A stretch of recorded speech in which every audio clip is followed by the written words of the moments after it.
All right, coming in at number 2, somebody that I believe everyone has heard of, and I think some of the people might be surprised he's number 2. Uh-huh. But as far as value to the community, he's the MVP. He's number 1. Lee Bishop coming in at number 2, buddy. How does that feel? Are you upset that you're number 2? I didn't know where I sat in the thing. I was on the edge of my seat, as they say. I don't think you can ever make Lee upset. Like, when is he not smiling? Look at him. He's the happiest guy I know. Well, you got narrowly edged out in competition as far as attendance goes, my friend.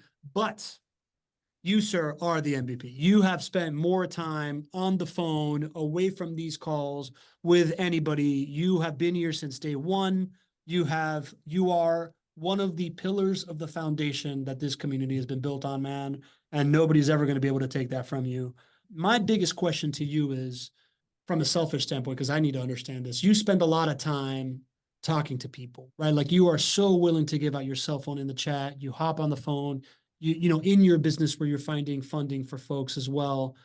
What is the biggest kind of like pains? What are people coming to you with off camera, asking you questions of like behind the scenes? What are people struggling with to kind of like conceptualize in order to take that leap into real estate investing? Yeah, I appreciate being number 2. I know there's a couple of times that I missed, so I know that's tough to beat how often I've been here, because I've been here a lot. But yeah, it's glaringly obvious, I think, when I'm not here. Yeah, definitely. But anyway, everybody that I've talked to, like, I love giving out my phone number, and I love talking to people on, about investing with JWB, because I believe in what these guys are doing. I think it's fantastic for Jacksonville. I think you guys do a wonderful thing, and I could not be happier with my investments. And originally, when I was giving out my stuff, the people were asking me, "Hey, what's been your experience with JWB?" And it was one of those things where I was like, "Greg, are you sure I can say the good and the bad?" And you said, "Absolutely. What if we did it bad, we need to know, and maybe we can fix it." But the bad thing was, such a weird thing that happened, and you guys jumped all over and took care of it. I was like, well, I got no complaints, and really what it was somebody moved into the house. They were vetted by JWB, and then this girl had her brother move in, and apparently he just got out of jail and was involved in drugs, and somebody shot at the house. And when JWB called me and said, "We had somebody shoot at your house," I said, "Oh my God, is everybody okay?" Like, I'm worried about the tenants and how they were. And JWB took care of it. They got the people out. They said, if you lose your first, you put the deposit down, you lose that. They got them out. They fixed the door, fixed everything. Nothing was turned into insurance. And it was taken care of. I was happy. And within a couple of weeks, I had a new tenant in there. I was amazed at how quick it all went. It was smooth. It was wonderful. I couldn't believe that, because we were coming down in February, and I said, "Hey, we're going to go look at that property and see how it looks." And it looked brand new, because it was brand new, 1 month old, and somebody moved into it. And then the house gets shot up. I was like, "Oh my God." And so, that was the only negative that I ever had. And so, I think when I talk to people, they hear how, I guess the leap of faith was, I did my vetting of JWB, and people needed to understand how they feel about it and needed references to talk to. And I said, "Hey, if you need any kind of thing where you're saying, I'm on the fence, I'm not sure how I feel about it, how comfortable are you with investing in?" And I have been very comfortable and very happy with how everything has turned out. So when I talk to, everybody's a little bit different. Well, how did you get into it? What did you do? Because there was a couple of shows I was talking about using retirement money. And so people were calling me up after that, and then I was chasing that stuff down, and, how I got it. And it wasn't really financial engineering for me. It was, let's cash in my portfolio for stocks and turn it into real profit money and buy an investment, turnkey investment house. So that's what everybody's different that calls.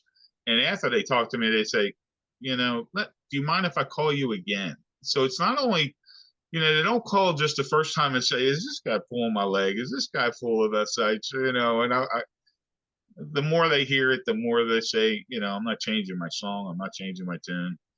It's been a great ride, and I plan on investing more. But I mean, it's that when I get calls from people, they want to know that in fact, I'm wearing a JWB shirt, and I kind of laugh, but everybody that talks to me says, "Oh, so you work with JWB?" And I don't know. I don't work for JWB. I work for Lee Bishop. I think it's easy for people to get that impression. I mean, you have been such a force in this community that most people think that we pay you to do it, or Right. there's Right. some type of incentive. The incentive for you has been this community itself, right? And your team, Greg. I mean, honestly, if I didn't believe in what you guys were selling and what you guys were doing and how well you were doing it, and every time we've come down and seen your team, I've been impressed with every new member that I've met. And I'd like to give a shout out to Michelle Ryan, who is my new portfolio manager. nice. I love her. She's doing a great job keeping me, right on the answering all my questions and calling me before I have questions, which is awesome. That's fantastic, man. That's fantastic. I just think we're so thankful that we have you, and we have a few others too that, just give so much of their time, and you're real. This whole thing about this community only works if there's real people who are here because they want to be here. They have a story to tell, but it's not influenced from anything other than just kind of like what's in your heart. And you wear your heart on your sleeve. Everybody knows it from the very first moment they get to see you. I know when people get to show up and meet you at the summit coming up in February, I know you guys are going to be in store for a big Lee Bishop bear hug, because they're really good. I get one every Give time. that And the hugs. laugh that you can hear for blocks. And the laugh that you can hear for blocks. Yeah. So we're just appreciative of you, man, and you and Jane and your whole family. We just love you guys.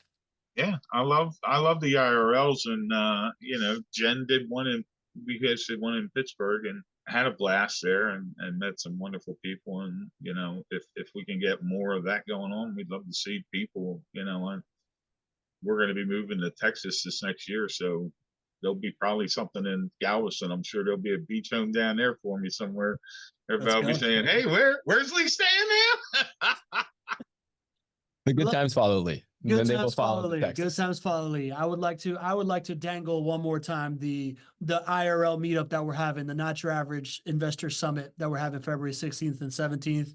Go to jwbsummit.com to meet Lee, which is by itself worth the price of admission. Yes. In the last IRL meetup, I got multiple stories of Lee as a wild man, Lee as a guest comedic character on a radio show, and also how he met his wife by itself is also worth, because Jane keeps up. It is no coincidence that they were together. Lee, love you, buddy. Thanks for being the MVP, my friend. Thanks.